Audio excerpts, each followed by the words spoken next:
ត្រឡប់មកដល់សៀមរាប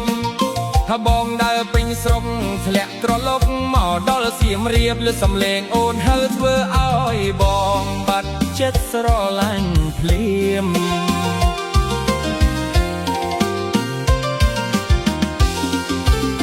ក្រមុំគោកចករៀងស្រស់ស្អាតដូចការអំពិល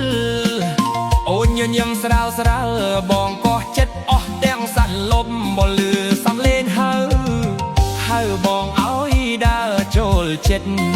អូនដើរលេងលឿនឲ្យបងតាមមិនតន់ចិត្ត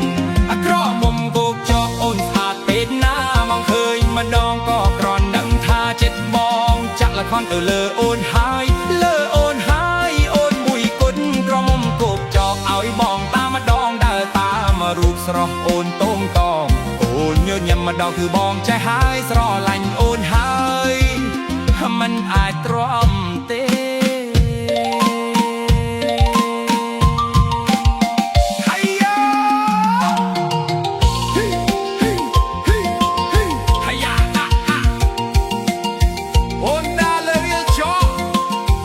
តែក្នុងស្នេហាហើយយ៉ាបងតាមរហ័ស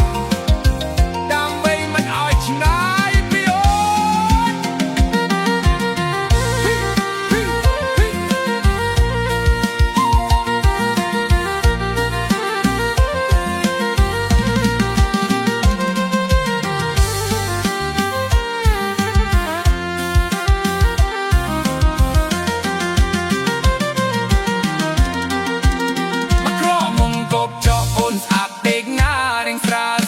ដោយរូបអប្សរាបងសុំចិត្តម្ដងឲ្យបងបានដោយព្រាន់ใจ